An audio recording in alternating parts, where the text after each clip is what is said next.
Hello, എല്ലാവർക്കും നമസ്കാരം. ഇന്നത്തെ വീഡിയോയിലൊരു ബ്രൗണി റെസിപ്പി കാണാം. നല്ല സ്പോഞ്ചി ആയിട്ടുള്ള ഒരു കേക്കി ബ്രൗണിൻ്റെ റെസിപ്പിയാണ് ഇന്ന് കാണിക്കുന്നത്. അപ്പോൾ അതിൻ്റെ ഇൻഗ്രീഡിയൻസ് എന്തൊക്കെയാണെന്ന് നോക്കാം. 200 ഗ്രാം പൊടിച്ച പഞ്ചസാരയാണ്. ഇത് കപ്പളവിൽ വരുമ്പോൾ ഒരു 1.5 കപ്പിൻ്റെ അടുത്താണ് ഉണ്ടാവുക. പിന്നെ 3 മുട്ട, റൂം ടെമ്പറേച്ചറുള്ള മുട്ടയാണ്. Vanilla essence 1 teaspoon. 1 കപ്പ് മൈദ, 110 ഗ്രാമാണ് മൈദ വേണ്ടത്. പിന്നെ 1.5 ബാർ ഡാർക്ക് ചോക്ലേറ്റും 100 ഗ്രാം റൂം ടെമ്പറേച്ചറുള്ള ബട്ടറും. എല്ലാം റൂം ടെമ്പറേച്ചറുള്ളതാണ് വേണ്ടത്. അതൊന്ന് ഉരുക്കിയെടുക്കണം. ഞാനിപ്പോൾ 1 മിനിറ്റ് നേരം മൈക്രോവേവ് ചെയ്തതാണ്. അല്ലെങ്കിൽ നമുക്ക് ഡബിൾ ബോയിലിംഗ് മെത്തേഡിൽ ചെയ്യാം. നല്ല തിളച്ച വെള്ളത്തിൻ്റെ മേലെ ചോക്ലേറ്റും ബട്ടറും ഇറക്കി വെച്ചതിന് ശേഷം ഇളക്കി എടുക്കാം. എങ്ങനെ വേണമെങ്കിലും നമുക്ക് ഉരുക്കിയെടുക്കാം. പിന്നെ 3 മുട്ട റൂം ടെമ്പറേച്ചറിലുള്ളത് എടുത്തിട്ടുണ്ട്. അതൊന്ന് നന്നായിട്ട് ബീറ്റ് ചെയ്യണം. ആദ്യം ഒന്ന് ലോ സ്പീഡിൽ ബീറ്റ് ചെയ്തിട്ട് പിന്നെ നമുക്ക് സ്പീഡ് കൂട്ടി കൊണ്ടുവരാം. അങ്ങനെ നന്നായിട്ട് തന്നെ ഒന്ന് ബീറ്റ് ചെയ്തെടുക്കണം. ഇടയ്ക്കിടയ്ക്ക് പൊടിച്ച പഞ്ചസാര ചേർത്ത് കൊടുക്കാം.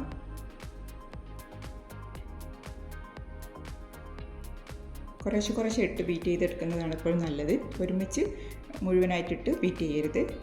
ആദ്യം കുറച്ചിട്ട് കൊടുക്കുക. 2-3 ബാച്ചസ് ആയിട്ട് നമുക്ക് ഇട്ട് കൊടുത്ത് നന്നായിട്ട് ബീറ്റ് ചെയ്തെടുക്കാം.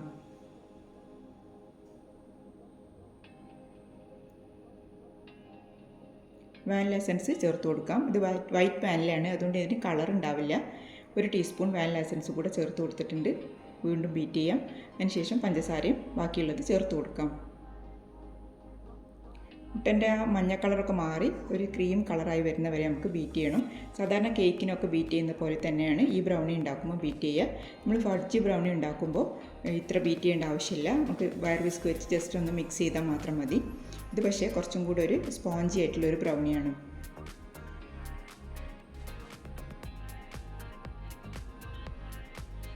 മുഴുവൻ പഞ്ചസാരയും ചേർത്ത് കൊടുത്തിട്ടുണ്ട്. നന്നായിട്ടൊന്നും കൂടെ ബീറ്റ് ചെയ്തതിന് ശേഷം നമുക്ക് ബീറ്റർ ഓഫാക്കാം. ഇനി ഈ മുട്ട പതിപ്പിച്ച് കഴിഞ്ഞാൽ പിന്നെ ബീറ്ററിൻ്റെ ആവശ്യമില്ല.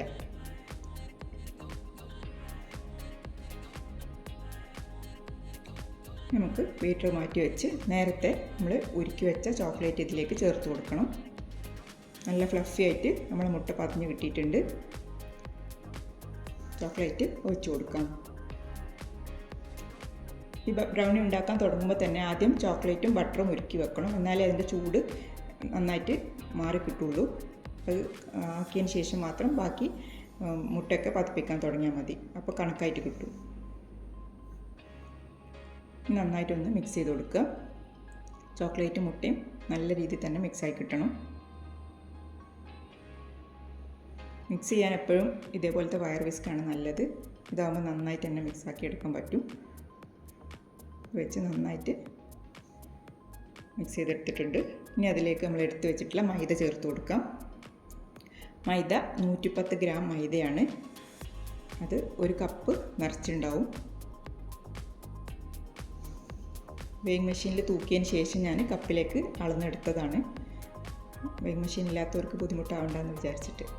മൈദയും അതേപോലെ 1-2 ബാച്ചസ് ആയിട്ട് നമുക്ക് ചേർത്ത് കൊടുത്ത് നന്നായിട്ട് മിക്സ് ചെയ്തെടുക്കുക. ഓരോ പ്രാവശ്യവും മൈദ ചേർക്കുമ്പോൾ നന്നായിട്ട് മിക്സ് ചെയ്യണം. ഒട്ടും കട്ടകളൊന്നും ഇല്ലാത്ത രീതിയിൽ തന്നെ മിക്സ് ചെയ്തെടുക്കുക. ഈ ഒരു സമയം തന്നെ നമുക്ക് ഓവൺ പ്രീ ഹീറ്റ് ചെയ്യാനിടണം. ഒരു 170 ഡിഗ്രിയിൽ 10 മിനിറ്റ് പ്രീ ഹീറ്റ് ചെയ്ത ഓവണിൽ ഒരു 20 മുതൽ 25 മിനിറ്റ് വരെയാണ് ബേക്കിംഗ് ടൈം. ഞാനൊരു പിഞ്ച് സോൾട്ട് കൂടെ ചേർത്ത് കൊടുത്തിട്ടുണ്ട്. ഇനി നന്നായിട്ടൊന്ന് മിക്സ് ചെയ്യാം. കേക്കിൻ്റെ ടിന്നും റെഡിയാക്കി വെക്കണം. ബട്ടർ പേപ്പറൊക്കെ വിരിച്ച് നന്നായിട്ട് റെഡിയാക്കി വെച്ചതിന് ശേഷം മാത്രം കേക്ക് ഉണ്ടാക്കി തുടങ്ങാവൂ. എല്ലാ ഇൻഗ്രീഡിയൻസും ആദ്യം തന്നെ നേരത്തെ തന്നെ എടുത്ത് വെച്ച് ഇത് മാത്രമേ ഏത് കേക്ക് ഉണ്ടാക്കുമ്പോൾ ബ്രൗണി ഉണ്ടാക്കുമ്പോൾ ഒക്കെ ശ്രദ്ധിക്കേണ്ട കാര്യമാണ്. അപ്പോൾ നന്നായിട്ട് മിക്സ് എടുത്തിട്ടുണ്ട്. നമുക്ക് നേരത്തെ എടുത്തു വെച്ച ട്രേയിലേക്ക് ഒഴിച്ചു കൊടുക്കാം. ഞാനൊരു 8 ഇഞ്ചിൻ്റെ സ്ക്വയർ മോൾഡാണ് എടുത്തിട്ടുള്ളത്. ഇനി അതിലേക്ക് ഒഴിച്ചു കൊടുക്കാം.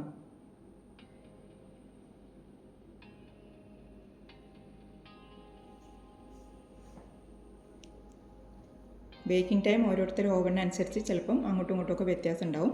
ഒരു 20 മിനിറ്റ് കഴിയുമ്പോൾ ഒന്ന് ചെക്ക് ചെയ്ത് നോക്കിയാൽ മതി.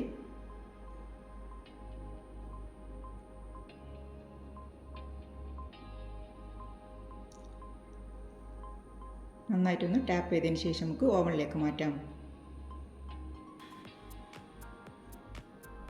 അപ്പോൾ 25 മിനിറ്റ് ഓവനിൽ വെച്ചു. അത് കഴിഞ്ഞതിന് ശേഷം എടുത്ത് ചൂടാറിയതിന് ശേഷമാണ് ഇപ്പോൾ കട്ട് ചെയ്യുന്നത്.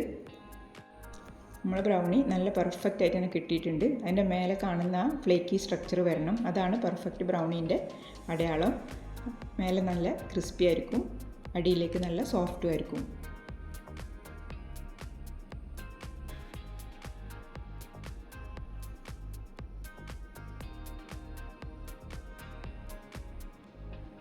മുഴുവനും കട്ട് ചെയ്ത് എടുത്തിട്ടുണ്ട്. ഇനി നമുക്കൊരു ട്രേയിലേക്ക് മാറ്റാം. ട്രേയിലേക്ക് മാറ്റുമ്പോൾ ഒക്കെ നന്നായിട്ട് തന്നെ ശ്രദ്ധിക്കണം, അല്ലെങ്കിൽ ഇങ്ങനെ എല്ലാം കൂടെ പൊടിഞ്ഞു പോവും. നല്ല ശ്രദ്ധിച്ച് തന്നെ ട്രേയിലേക്ക് മാറ്റി കൊടുക്കുക. ജസ്റ്റ് ഒന്ന് അമർത്തി കൊടുത്തതാണ് നല്ല രീതിക്ക് കിട്ടാൻ വേണ്ടിയിട്ട്. നല്ലൊരു ബ്രൗണി റെസിപ്പിയാണ്, പെർഫെക്റ്റ് ആയിട്ട് തന്നെ കിട്ടും. അതുകൊണ്ട് എല്ലാവരും ട്രൈ ചെയ്ത് നോക്കണം. നല്ല അടിപൊളിയായിട്ട് വന്നിട്ടുണ്ട്. അതിൻ്റെ സ്ട്രക്ചർ കണ്ടില്ലേ, കുറച്ച് സോഫ്റ്റായിട്ട് ഒരു സ്പോഞ്ചി സ്ട്രക്ചറാണ്. മേലെയാണെങ്കിൽ നല്ല ക്രിസ്പിയാണ്. അപ്പം റെസിപ്പി ഇഷ്ടപ്പെട്ടിട്ടുണ്ടെങ്കിൽ എല്ലാവരും സപ്പോർട്ട് ചെയ്യണം. സബ്സ്ക്രൈബ് ചെയ്യാത്തവരൊക്കെ ഉണ്ടെങ്കിൽ സബ്സ്ക്രൈബ് ചെയ്യണം. ഷെയർ ചെയ്യാനും ലൈക്ക് ചെയ്യാനൊന്നും മറന്നു പോകരുത്. Thanks for watching.